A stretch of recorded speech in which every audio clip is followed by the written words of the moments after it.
Kyle Whittingham gets a nice ranking today from CBS Sports. They put out their top 25 P5 coaches in college football. And you see Kyle Whittingham once again coming into the top 25, which I think is a place you have to be at this point if you're going to be Utah. You need to consistently be inside that top 25, and he's actually climbing on this list. Yeah, he's at 18 now. Tom Fornelli put this list out, and Kyle Whittingham being at 18 is not a travesty.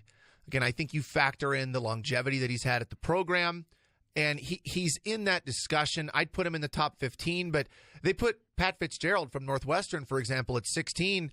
He just made some adjustments and beat Utah head-to-head in a bowl game. Realistically, is there a ceiling on how high a coach at Utah could get? I mean, at some point, don't you have to be able to win national championships if you want to get in the top 10? And there are exceptions to that. Has Jim Harbaugh done that? I mean, he's 3 spots ahead of Utah. But he's not in the top 10. So David Shaw is at number 9, right, from Stanford. You could probably win a championship. I mean, we've seen them in the Final Four. We've seen them in New Year's Six bowl games a lot. And if you can get there, you can win a national championship. Why the love for Mike Gundy? He's at 12 on this list, and he does have a long track record of winning. He's won 85 games over the last 9 seasons. I get that. He's in a big-time conference. Wouldn't you rather have Kyle Whittingham than Mike Gundy? And maybe Whitt is such a good fit for Utah and Gundy is such a good fit for Oklahoma State. Maybe it's an unfair argument. But, James Franklin from Penn State is at 11. And even Tom Fornelli says he has Mike Gundy, and it probably is one of the reasons because they add up all their votes. A bunch of different writers vote on this. He's got him at number 5 on his ballot. Mike Gundy at 5? No. I mean, they went 7-6 last year. They put Lincoln Riley from Oklahoma in there for, what has he been there, 3 years? Right. Or 2? I'm sorry, it's been 2 years. And I get it. He's had 2 Heismans in back-to-back years. Also, did he recruit either one of them? He's also had 2 Heismans in back-to-back years. Maybe once those guys go away, you're not winning these games at 10 and 11 games a season. He didn't recruit either one of those Heisman winners. So Lincoln Riley's got a bright future. Number 4 overall, he is not. You've got Chris Peterson at 3.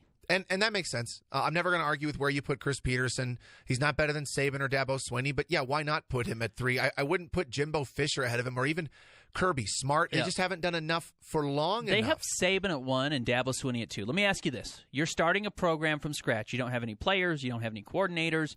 It's going to be the same school in the same city. Who are you taking, Nick Saban or Dabo Swinney? I'm going Dabo Swinney because I like his energy. I'm going to go Dabo, too. I want a younger guy. And you saw, it's not just the younger guy. It's that Dabo feels like if we're starting from scratch, I want his personality there. Saban, if you start from scratch, he might just tear you down too quick. Yep. I think Saban needs to show up to a place that's a little bit more established and he can cruise you in there because you get a sense he's just a bit edgy. Now, I'm going with Dabo, though, because I'm sure you saw the video over the weekend of him playing some pickup basketball. Now, Dabo Swinney, unlike a lot of head coaches, is in there mixing it up. I think it's some other coaches, maybe some college-age guys. It's sort of a casual game. I think it's 3-on-3, half court. Now, Dabo was wearing a gray shirt because now it's a dark gray shirt. He's a sweaty basketball player. Guy. Yep. He also did something that you rarely see in a pickup game. He went for a pump fake. He had a proper shot fake in there and then nailed a jumper, free throw line extended. I don't think Saban can do that, Mr. Little Debbie. That's Nick Saban's breakfast every morning is a Little Debbie cookie on the way into work. He also plays basketball, though, right? He also has some pickup games. That was what our guy, who was it, Marty? Marty Smith. That's right.